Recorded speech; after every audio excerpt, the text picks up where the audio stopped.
back to the latest 12 Response show. I'm Target 12 consumer investigator Sarah Granelli, and this week we're joined by Chris Whitten, the president of the Rhode Island Realtors Association. Thanks for being here. Thanks for having me. One of our favorite topics to talk about is the real estate market in Rhode Island. Yes, it's been hot lately, right? Definitely. The last few years. So give me some insight as to why you got into real estate. What's your background? So my background, believe it or not, I was a morning show co-host at Cat Country 98.1 years ago, and I had little ones. So when I kind of moved on from radio, had some fun there, I was looking for a career that could be rewarding, yet the harder I worked, the more I earned, and not so much money-wise, just here with the heart, and also gave me some time with my three boys, and that's where I found real estate. It gives me that balance, and ever since, that was just my foot in the door. It's been an unbelievable journey, and so excited. I took this path 16 years ago. So 16 years ago, okay, Yeah. Long time ago. So you've been in the business for a while. How'd you get linked up with the Realtors Association? Give me an idea of what the organization does. So in my heart, I like to give back. So I had to get my feet wet in 2008, which was one of the worst markets ever in real estate. So I hustled for every single thing I got. And then after I kind of got my balance in the business and the market, I started to volunteer a little bit. And that's where I saw that not only was I able to give back to my business, give back to my community, and protect homeownership rights, I was also able to connect with other realtors and like-minded realtors to do some great things, which at the end of the day helps our clients. What type of things are you talking about? Because I know you're lobbying at the State House. You're really embedded in what the real estate market looks like here in Rhode Island. Yeah, a lot of it has to do with advocacy. So, making the connections, knowing what's coming down the pike, knowing what we can try to prevent from or tweak from happening at the State House, national trends, but also things in our community too. And that's also what I loved, is to give back with, we've done a lot of Habitat for Humanity. And while just on the site, you're working with your colleagues, fellow realtors, and you're having a good time, you're doing good things, and you're learning a little bit about how to build a house. So it runs the gamut. Anything specifically this legislative session that surprised you? I don't want to get in trouble, but the one big surprise we all had was that evening when the House had to adjust the budget in their eyes, and they put in the conveyance tax. They hiked it up 63% and tossed in the Taylor Swift tax that had tried 10 years ago and failed, so they dusted it off the shelf. What surprised us about it wasn't on our radar, and we didn't have a chance to testify and respond and have our voices heard. It was kind of a done deal that evening for the most part. So that was one of the biggest surprises that we had. When looking at the housing market now compared to 2020, there has been a major shift. Can you tell me what has been the difference between back then and now? Yeah, so we were kind of, I'm an analogy person, so picture yourself going down 95, and we were cruising at about 70 miles an hour. I know it's a little over the speed limit, but we were cruising back in 17, 18, 19. We were kind of on cruise control. The pandemic hit, and with that, rates came down, and at that point, everybody got into the market, and there wasn't enough inventory. So we started to do 80, down 95. So we weren't able to catch up with new construction, with the housing inventory. And that's kind of the big difference, is that back in 2019, 2020, the beginning of 2020, there were a lot more homes on the market. It was a little bit more of a Zen moment. You could breathe. You could go through the process.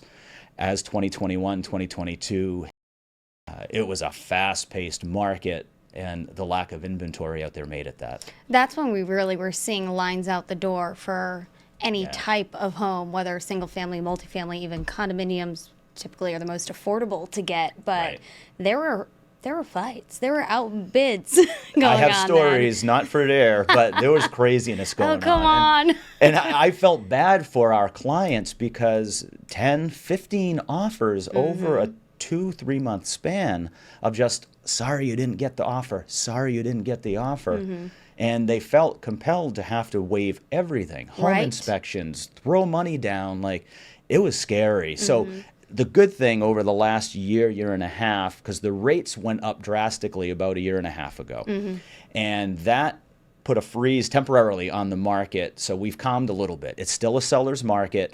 We still have an inventory issue here in Rhode Island, but you can breathe a little bit better than you could in those chaos days that we just talked about. You're not necessarily waiting in line anymore to go to an open house to Correct. get in to be the first person to put in the first offer. Right, or have to see it in the first 30 seconds. Hey, it just hit the market. You got to be in your car and get to the list. Like, it was crazy. When people are looking at the interest rate now, it's around 7%, I believe, 6.3 as of today. This is Tuesday. Yep. How has that impacted people buying homes and also wanting to sell their homes? Because I know for a while it was a little dicey. People didn't want to leave their 2% interest rate behind. Right. And how has that really impacted buyers and sellers on both sides? So the rate has been kind of about the same for the last year and a half, it seems. But where things are in terms of the people that have mortgages right now, they have those 2.8, 2.9. They're holding on to that rate even though they're busting at the seams. So the longer, in terms of like, they maybe have had another child, or maybe, they're in a home and they got a new job and now their job is an extra half an hour away, but they don't want to let go of that 2.85%. Right. Who would? And I don't blame them, right? Yeah. But at some point, we're seeing one at a time. They're slowly letting go of that grip and saying, all right, reality's here. The rates are in the mid-sixes, in the sixes, and historically, that's average. Right. So we just forget, because a few years ago, we hear about the 1.99 on the 15-year mortgages, the 2.85s, and everybody's thinking of that. But over the long haul, mid-sixes is not that bad. And I know you don't do the financing side, but it is a part of what you do. Talk about the 6.3%, 7%. When you're looking to buy a home, how do you make the money work if you're thinking, oh, I'm not going to get that 2%? Because we know that that's out the door.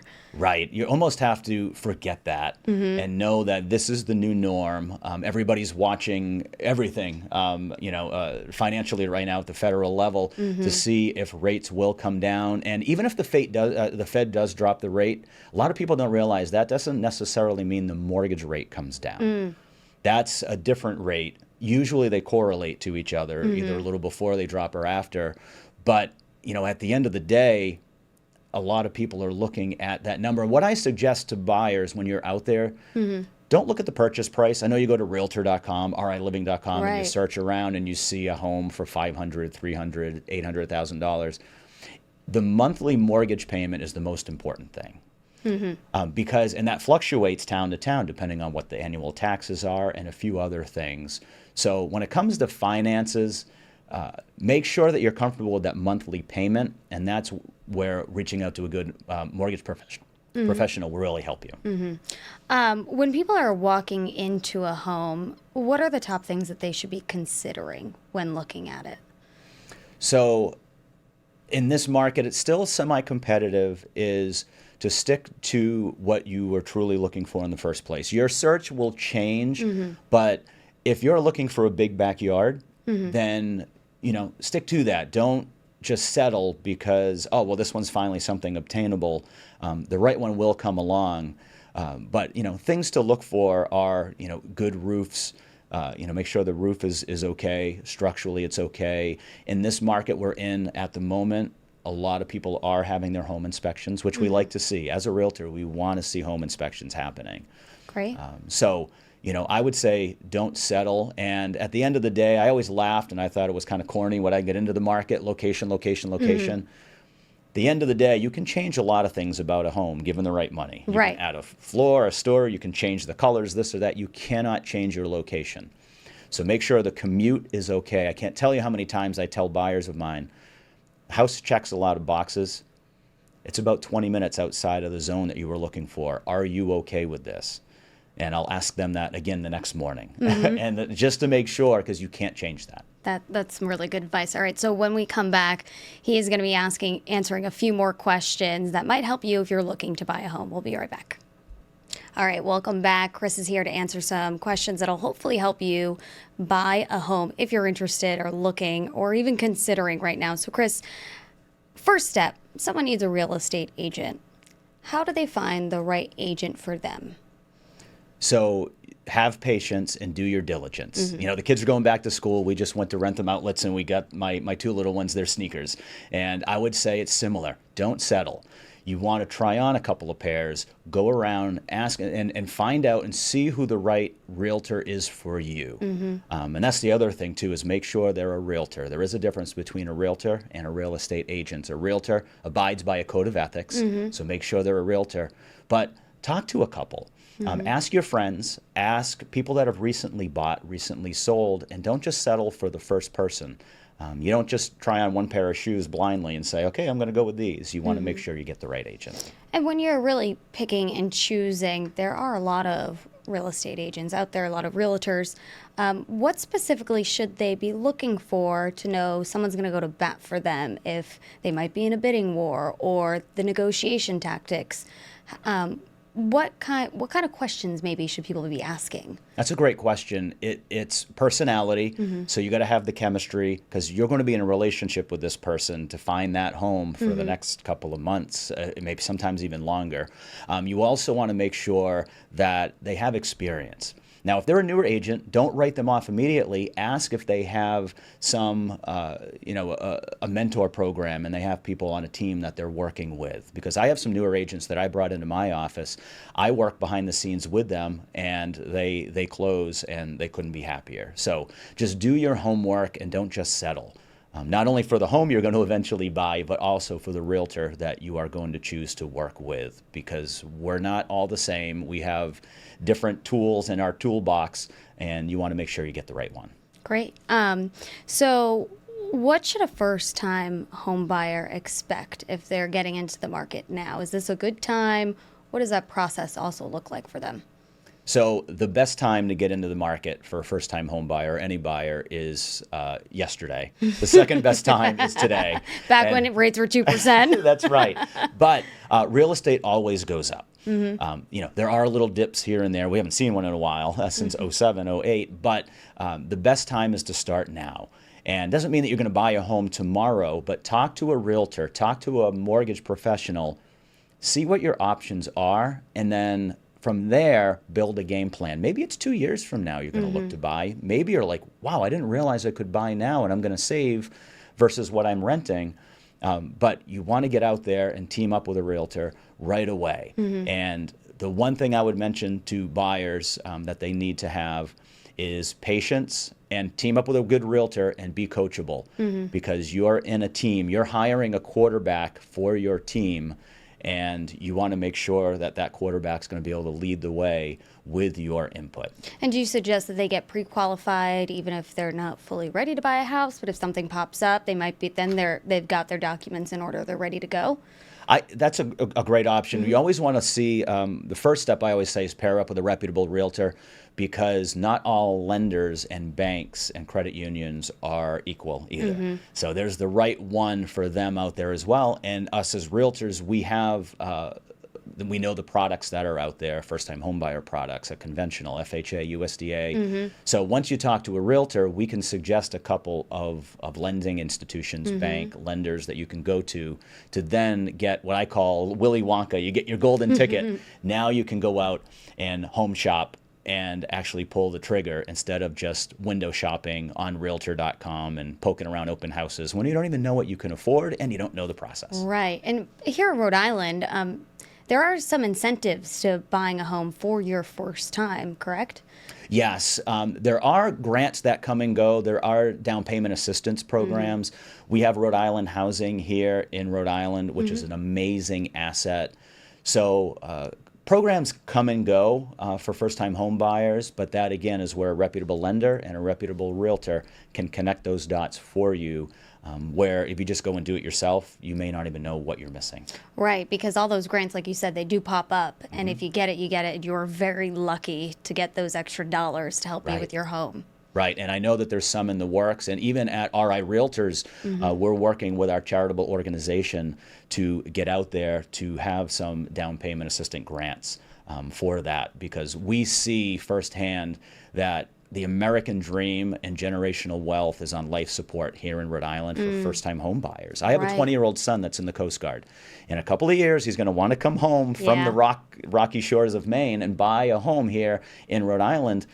It's going to be near impossible. I'm going to work with him, and we need everything we can get, and he's going to need some down payment assistance in some of these programs. Yeah, those are a big help. I mean, I look back to when my mom bought our house.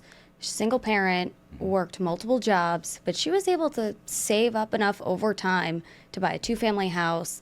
The rental income helped support her mortgage. It has been a lifesaver for her. But if people are looking to do that now on their own, especially if you're young like your son, or I'm even trying to think of buying a home, but it still seems very outlandish to be able to even buy a home because of prices. Right. And what happened with your mom, that's usually the ideal way. Right. You buy your 2 or 3 family, you live in it until you can get on your feet, you get some rental income, and then you're able to buy something else and keep that. That's the generational wealth that the last maybe 5, 7, 10 years we're kind of lacking here in Rhode Island, across the nation too, but more so in Rhode Island because of our lack of inventory. So people really need to keep an eye out for those grants and do some research to make sure that they're getting the best bang for their buck, and maybe a little bit of support from the state if they can. Yeah, and get in the game. It's going to be hard, but please get in the game and don't give up the fight, because it is worth it in the end. So when you're walking through a home with a client, what are some red flags that you're looking for, or some red flags the buyer should be looking out for? Is it the wiring in the house? Is it the piping, structural? Because you guys can see those firsthand when you're walking into a house. What should people be looking out for? Absolutely. I always say, as realtors, we're your second showing at the first showing. The buyers go into the home and they're all excited. Look how big this living room is. Oh my goodness, do you see the backyard? What I'm looking for as a realtor is there's a water stain up there. And what is that? Is that just a one-time? Was that an ice dam? Is that a leaking roof? So some of the red flags to look out for: as soon as I show up to a property, I immediately look up at the roof. And I see what condition it's in. I see if it's an architectural shingle, which means it's a rugged 30-year shingle. Are they curling? A couple other things. The wiring is important depending on the age. If there's a home that's built pre-1930s, there could be a chance that there's knob and tube wiring in there. Not the end of the world, right? But you need to know that. The type of foundation. If it's poured concrete or cinder block, or is it fieldstone foundation? Again, not the end of the world if it's fieldstone foundation, but you've got to know what to look for with that. And then the one big thing, I have a client years ago that calls me Spider-Man because I climbed up and nestled my way up into a little crawl space into the attic, because I like to take a peek in the attic if I can, because the attic sometimes tells a lot of stories. A lot of people have mold and don't realize it in their attic. And if you can get up there and see, again, remediation is possible. It's not that expensive, but those are some of the red flags that I look for and prepare my client. It doesn't say we run. It means that let's do some diligence and let's know what we are getting into before we move forward. Last question, briefly. Waive an inspection or don't waive an inspection? What's your advice? We as realtors strongly believe so much that you need to have an inspection. We have a waiver form that we will give you, Sarah. If you say, I want to waive my inspection, and that's your right, and you may need to do that to get the accepted offer on that home, we're going to say, you shouldn't be doing that. Sign this that says, we've told you you need to have an inspection, because so many have waived and then they close and then they find some major things afterwards, and it breaks our heart. We understand it's competitive, but at the same time, please try to have a home inspection. And I know we're running out of time now, but there are some tricks and some tips we can give you as realtors that can still have you have a home inspection but make the seller happy. There's aggregates. There's all sorts of wording we can put in there that makes both parties happy. Great. All right. So when we come back, Chris and I are going to talk about the current real estate market in Rhode Island. We'll be right back. All right, welcome back. I know we had spoken about jumping into the housing prices, but I did briefly want to talk about the waiving inspections again because it is so important. What are some of the horror stories briefly that you have seen? Because I know myself, I've seen some, and it can be pretty scary. It is scary. You know, we talked earlier in the segment about, mold in the attic, knob and tube wiring, or even some just shoddy wiring. And these are some of the things that a home inspector can pick up. The other thing a lot of people don't realize, in Massachusetts, there's a thing called Title V. If you sell a home in Massachusetts that's on a private septic system, by law, the state has an inspector go in there. The seller has to hire them and make sure that that septic system's okay and passes today's standards. Rhode Island doesn't have that. Many states don't have that.